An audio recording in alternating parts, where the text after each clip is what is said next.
예수께서 베다니 나병 환자 시몬의 집에서 식사하실 때 한 여자가 매우 값진 향유 곧 순전한 나드 한 옥합을 가지고 와서 그 옥합을 깨뜨려 예수의 머리에 부으니 어떤 사람들이 화를 내어 서로 말하되 어찌하여 이 향유를 허비하는가? 이 향유를 300데나리온 이상에 팔아 가난한 자들에게 줄 수 있었겠도다 하며 그 여자를 책망하는지라. 예수께서 이르시되 가만두라. 너희가 어찌하여 그를 괴롭게 하느냐? 그가 내게 좋은 일을 하였느니라. 가난한 자들은 항상 너희와 함께 있으니 아무 때라도 원하는 대로 도울 수 있거니와 나는 너희와 항상 함께 있지 아니하리라. 그는 힘을 다하여 내 몸에 향유를 부어 내 장례를 미리 준비하였느니라. 내가 진실로 너희에게 이르노니 온 천하에 어디서든지 복음이 전파되는 곳에는 이 여자가 행한 일도 말하여 그를 기억하리라. 구세주로서 죄인을 위하여서 죽기 위해서 마지막으로 예루살렘으로 올라가십니다. 예루살렘은 유월절 유대인들의 명절이고 명절에 유대인들의 지도자들은 모여서 예수님을 죽이자고 거기에서 이제 자기들끼리 모의를 합니다. 그때 예수님께서 예루살렘 가까이 갔다가 베단이라는 그런 마을에 잠깐 들리셔서 시몬이라는 사람의 집에서 묵으실 때 있었던 그러한 일입니다. 예수님의 마지막으로 예루살렘으로 올라가시는 그 여정은 예수님은 다 알고 계셨어요. 자신이 하나님의 어린 양이심을, 자신이 하나님의 아들이지만은 죄인들을 위해서 죽기까지 자신을 내어 주기까지 이제 해야 된다는 것을 다 알고 계셨습니다. 그때 예수님께서 이 시몬의 집에서 식사하고 계실 때에 한 여인이 와서 마리아죠. 마리아가 와서 값비싼 향유를 예수님의 머리에 부었습니다. 그 향유는 나두 향유라고 굉장히 값비싼 것이라고 성경은 기록을 하고 있습니다. 이 나두 향유는 가치가 어느 정도가 되냐면은 성경에서 그것이 300데나리온 정도가 된다고 말을 하고 있습니다. 한 데나리온은 한 사람의 하루 품삯이므로 한 1년치 연봉에 해당한다고 이렇게 말씀을 하고 있습니다. 1년치 연봉이면은 수천만 원어치의 가치가 있는 것 아니겠습니까? 어떤 분에게는 그것은 수억 원의 가치가 있는 것이겠지요. 그렇죠? 그래서 여기에 보면은 이 마리아가 예수님께 자기가 준비한 아주 값어치 있는 것을 깨트려서 예수님의 머리에 부었고 그 향유는 예수님의 발까지 흘러 내려가는 것을 우리는 너무나 잘 들어서 알고 있습니다. 그리스도인으로 살아가면서 우리는 크고 작은 헌신을 하나님께 또 우리 주님께 드리면서 살아오고 있습니다. 저희는 선교사로서 이제 23년째 부족 마을에서 사역을 이어오고 있습니다. 부족 마을에서 부족 선교사로 오지 마을에 산다는 것은 때로는 많은 희생, 헌신이 필요한 일이기도 합니다. 어떤 때는 음식이 참 먹는 것이 한국은 음식이 너무 풍성하지 않습니까? 그렇죠? 네.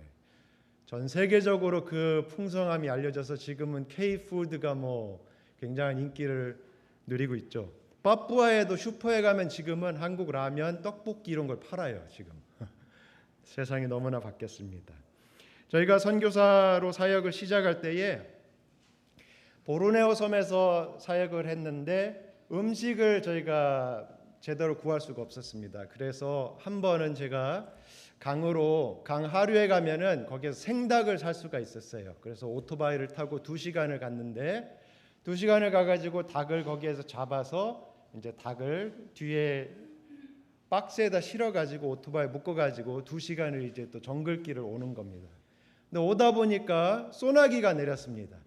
소나기가 내렸는데 어쨌든 간에 집에 도착을 했는데 뒤를 보니까 박스가 다 젖어서 이제 망가졌고 닭이 한 마리가 오토바이 머플러에 이렇게 걸려 있는 거예요. 오면서 2시간 동안 얘가 이제 마후라라고 하죠. 오토바이 마후라에서 얘가 절반이 익었어요. 근데 이게 그 매연이 나오니까 냄새가 이게 휘발유 냄새가 났습니다. 그럼 어떻게 해야겠습니까?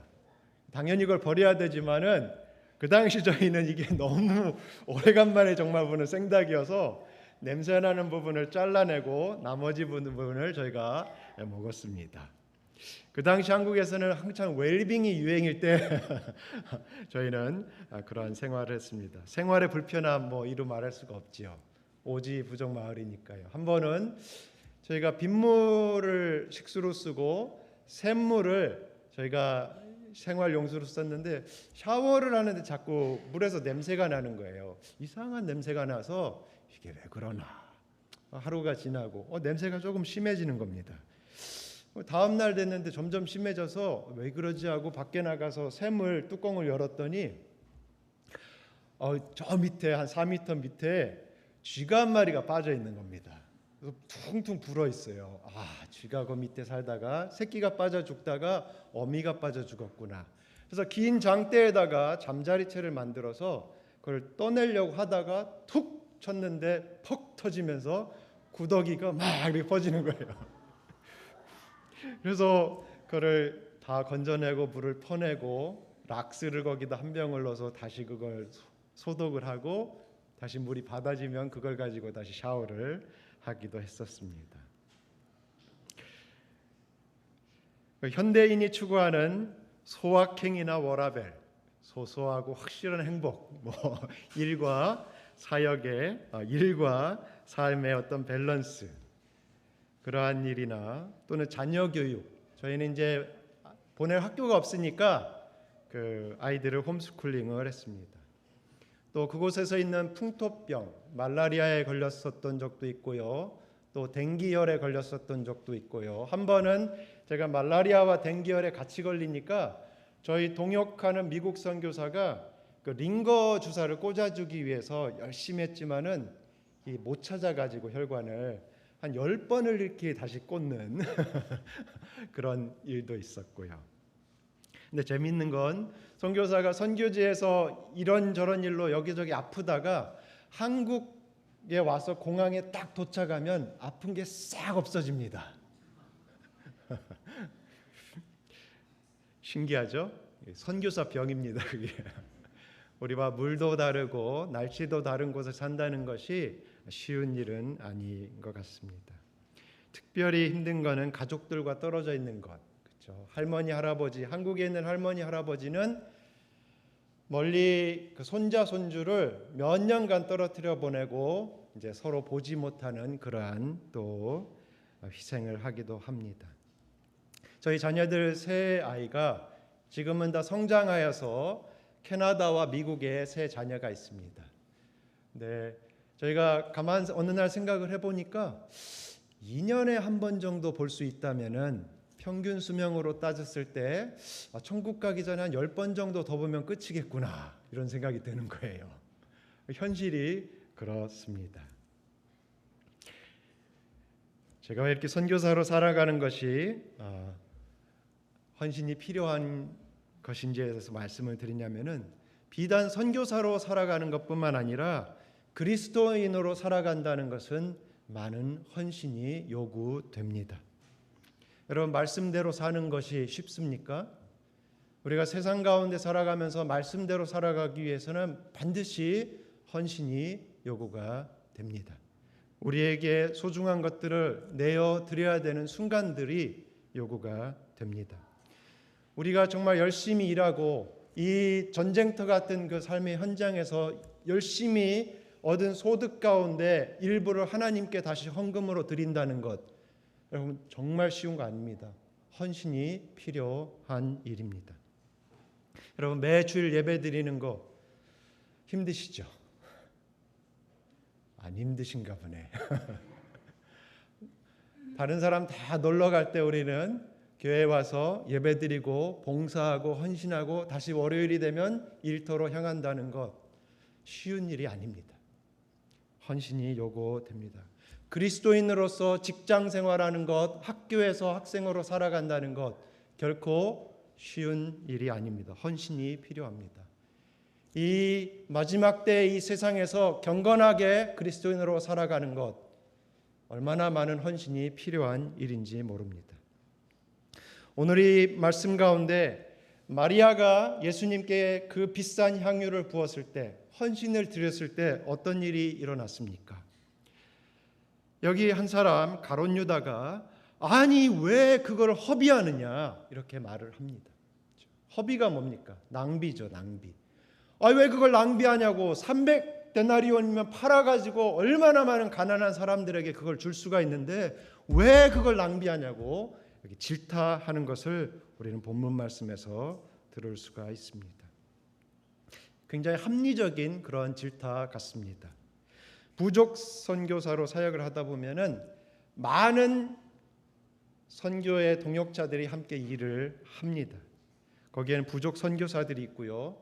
또 경비행기를 조종하는 조종사 선교사들도 있고요. 그것을 행정으로 지원하는 분들도 있고 선교사를 보내는 파송하는 교회나 또 성도들의 헌신이 있습니다. 근데 실제 저희가 사역하는 부족도 한 10,000명이 채 안 되는 그러한 작은 부족입니다. 그래서 실제로 어떤 분들은 아니 그 몇 명 안 되는 그러한 부족 사람들 때문에 그렇게까지 하셔야 돼요? 왜 그렇게 인생을 낭비하세요? 왜 우리 교회 헌금을 그렇게 허비하세요? 이렇게 물어오는 분들도 계십니다. 여러분 그게 허비라고 생각이 드십니까? 또 어떤 분은 아니 무슨 부족말을 배우는 지금 마지막 때에 부족말을 배우는데 그렇게 3년 4년씩이나 보내세요. 그냥 성령께서 역사하실 줄 믿고 가셔서 한국말로 이렇게 막 전하시면 알아듣습니다. 이렇게 저희한테 진짜로 저에게 이렇게 말씀하시는 분도 계십니다. 잘 이해를 못 하시는 것이죠. 중국이나 인도 같은데 인구 많은 데 가서 사역하시지 왜 그렇게 낭비하고 계십니까? 우리가 주일 예배를 꼭 드려야 됩니까? 우리 교회도 필요가 많은데 교회가 그렇게 많이 선교를 해야 되나요? 우리 근처에 가난한 사람들 많은데 뭐 해외까지 우리가 이렇게 돌아볼 여력이 있겠습니까? 신앙생활을 좀 합리적으로 하세요. 합리적으로. 뭐 그렇게 지독하게 신앙생활 하십니까? 네? 지나치게 하지 말자는 얘기죠. 우리 주변에서는 그러한 우리가 하나님께 드려지는 헌신들에 대해서 그렇게 질타하는 목소리들이 들립니다. 제 후배 목사님 중에 한 분이 처음 그분을 만났을 때 그분이 어떤 교회에 소속돼 계셨었는데 너무 하나님께 드리고 싶어가지고 대출을 받았어요. 대출을 이 금융권에서 받고 땡겨서 다 받고 그 다음에 대부업 하는 데서 땡겨서 다 받아가지고는 그분이 완전히 신용 불량자가 돼가지고 만났던 적이 있습니다. 그 얘기를 들었을 때 제가 어떤 생각이 들었냐면은 아니 어떻게 저렇게까지 해? 좀 적당히 좀 하지? 그런 생각이 들었습니다. 여러분은 어떻게 생각이 드십니까? 하나님께 드리기 위해서 대출을 하고 또 그거보다 더한 걸 했다는 것들을 여러분 주변에서 들었을 때 어떤 생각이 드십니까?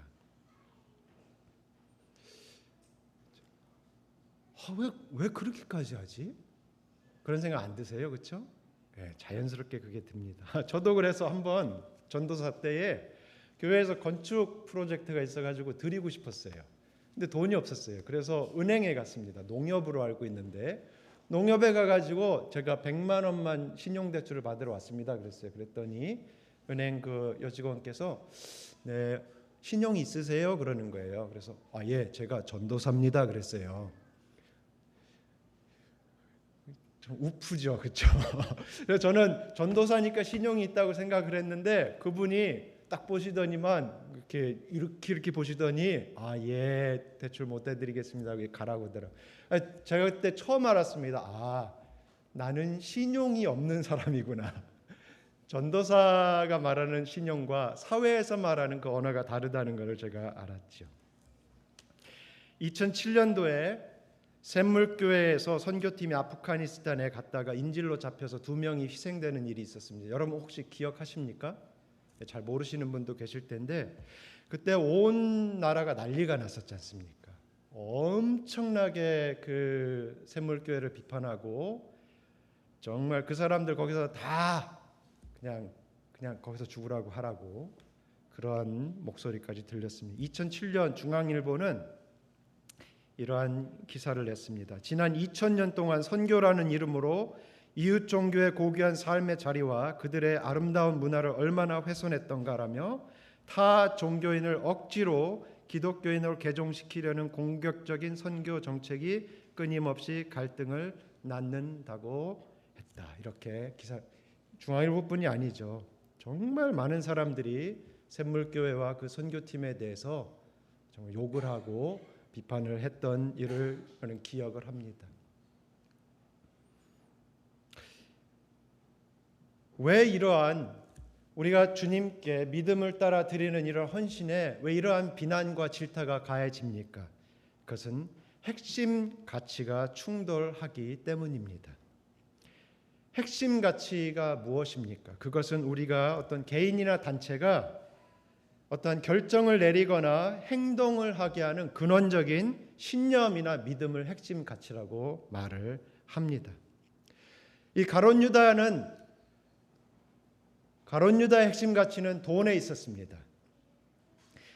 가룟 유다에게 가치가 있었던 것은 예수님에게 부어지는 그 향유의 가치, 그 돈의 가치가 가룟 유다에게는 핵심 가치였습니다. 예수님께 향유가 부어졌다는 것은 저거 팔아서 내가 슬쩍 할 수 있는 그 몫이 날아갔다는 것을 의미하기 때문에 그가 화를 내고 질타했던 것입니다. 근데 이 마리아에게 있어서 핵심 가치는 예수님 그 자체였습니다. 나를 위해 오신 하나님의 아들 구세주 예수 그리스도, 이제 저 예루살렘에 가시면 십자가에 달려서 내 죄를 대신하여서 죽으실 그 예수님의 사랑과 은혜가 마리아에게는 핵심 가치였던 것입니다. 그러므로 이 가룟 유다는 이러한 핵심 가치가 달랐기 때문에 마리아를 왜 허비하냐며 질타했던 것이었습니다. 마리아는 그 값비싼 향유를 예수님께 붓는 것이 아무 하나도 아깝지 않았던 것이었습니다. 우리는 어떠한 핵심 가치를 가지고 살아갑니까? 내가 어떠한 핵심 가치를 가지고 있는지를 알기 위해서는 몇 가지 질문을 해보면 알 수가 있습니다. 첫째로는 공간. 우리는 우리가 가치 있게 여기는 것을 내 주변에 가까이 둡니다. 우리의 개인의 공간을 내가 무엇으로 채우고 있는가를 돌아보면은 내가 무엇을 가치 있게 여기고 가까이 두는가를 알 수가 있습니다. 둘째는 시간이죠. 우리가 무엇을 위해 어떻게 시간을 보내고 있는가. 그렇죠. 나는 무엇을 위해 시간을 내고 시간을 보내고 있는가. 거기에 우리의 핵심 가치가 있는 것입니다. 세 번째는 에너지. 무엇이 나를 역동적으로 만드는가. 무엇이 나를 정말 가슴 뛰게 만들고 역동적으로 만드는가. 네 번째, 재정. 나는 어디에 나의 재정을 사용하기를 주저하지 않는가. 다른 사람과 나는 무엇에 대하여 대화하며 살고 있는가. 이런 것들을 통해서 우리는 우리의 핵심 가치가 어디에 있는지를 알 수가 있습니다. 핵심 가치는 그 나침반과 같다고 이야기를 합니다. 그렇죠? 나침반. 여러분 나침반 알고 계시죠? 나침반은 거기서 진북이 있고 그 다음에 자북이 있다고 합니다. 진북은 진짜로 북쪽을 가르치는 그 방향이 진북이고, 자북은 약간 기울어져 가지고 캐나다의 허드슨만에 거기에 굉장히 강력한 그 자기장이 흐르고 있대요. 그래서 나침반은 그쪽을 향하여 가르친다고 합니다. 우리 삶에 있어서도 우리가 어떠한 기준을 가지고 있는가를 돌아볼 때 정말로 하나님께서 우리에게 주신 그러한 기준이 있고, 우리가 더 어떤 세상의 영향력으로 끌리는 그러한 방향이 있다는 것을 말씀드리는 것입니다. 그래서 우리는 우리의 핵심 가치를 살펴보고 이것이 정말 하나님께서 말씀하시는 그것과 이것이 차이가 있다면은 그것을 우리가 교정을 해야 됩니다. 여러분, 운전을 다 하시는 분들은 이 운전을 하고 가다 보면 차가 좀 이렇게 삐뚤어 갈 때가 있죠. 그때는 어떻게 해야 합니까? 계속 그거 붙잡고 가는 것보다는 빨리 타이어 가는 곳에 가가지고 얼라인먼트를 받아야 되지 않습니까? 그렇죠? 그래서 방향을 정확하게 잡아야 되는 것입니다. 우리가 어떤 방향이 잘못되어 있을 때 그것을 다시 돌이키는 것을 성경에서는 그것을 회개라고 말씀을 하고 있습니다. 우리의 핵심 가치가 잘못되었을 때 우리는 그것을 다시 조정하여서 하나님이 기뻐하시는, 하나님이 옳게 여기시는 그러한 가치로 우리가 자신을 우리가 삼아야 되는 것입니다. 로마서 12장 2절 말씀을 한번 같이 읽어보시겠습니다. 시작. 너희는 이 세대를 본받지 말고 오직 마음을 새롭게 함으로 변화를 받아 하나님의 선하시고 기뻐하시고 온전하신 뜻이 무엇인지 분별하도록 하라. 너희는 이 세대를 본받지 말고, 우리에게 영향력을 미치는 이 세대의 핵심 가치, 이 세대가 귀하게 여기고 가치 있게 여기는 것을 본받지 말고 오직 마음을 새롭게 함으로, 오직 마음을 얼라이언먼트, 우리 마음을 회개하여서 방향을 바꿔서 하나님이 기뻐하시고, 그렇죠? 하나님께 다시 한번 말씀 한번 띄워주시겠어요? 뒷부분을 읽었으면 좋겠습니다. 변화를 받아 하나님의 선하시고 기뻐하시고 온전하신 뜻이 무엇인지 분별하도록 하라. 그렇죠. 우리가 정말 하나님께서 기뻐하시고 하나님의 온전하신 뜻으로 우리 자신의 핵심 가치를, 그것을 조정하는 것은 너무나 우리의 신앙생활에 있어서 중요한 일인 것입니다. 이 마리아의 그 헌신에 대하여서 그러면은 예수님께서는 뭐라고 평가를 하셨습니까? 왜 그렇게 허비하냐는 사람들의 질타와 다르게 예수님께서는 뭐라고 말씀을 하십니까? 가만 두어라, 이렇게 말씀을 하십니다. 예수님께서는 가만 두어라 이렇게 말씀을 하고 계십니다. 사람들은 이런 다른 핵심 가치 때문에 우리의 헌신을 평가하고 비판하지만 예수님께서는 우리의 중심을 보고 아십니다. 아멘. 네. 우리가 주님을 사랑하여서 주님의 뜻에 맞춰서 주님께 했던 우리의 헌신들은 예수님께서 정확하게 평가하시고 정확하게 예수님께서 보상해 주신다는 것을 믿으시길 바랍니다. 다른 사람들이 뭐라고 하든 상관없이 예수님께서는 마리아가 왜 그 향유를 예수님의 머리에 부었는지를 정확하게 알고 계셨던 것입니다. 그가 내게 좋은 일을 하였구나. 마리아가 내게 좋은 일을 하였다. 힘을 다하여서 내 장례를 준비하였다. 예수님의 그 제자들은 예수님께서 예루살렘에 올라가시면 그렇게 말씀하셨는데도 거기에 가서 죽으실 거라고 한 사람도 예상하지 못했습니다. 믿지 못했죠.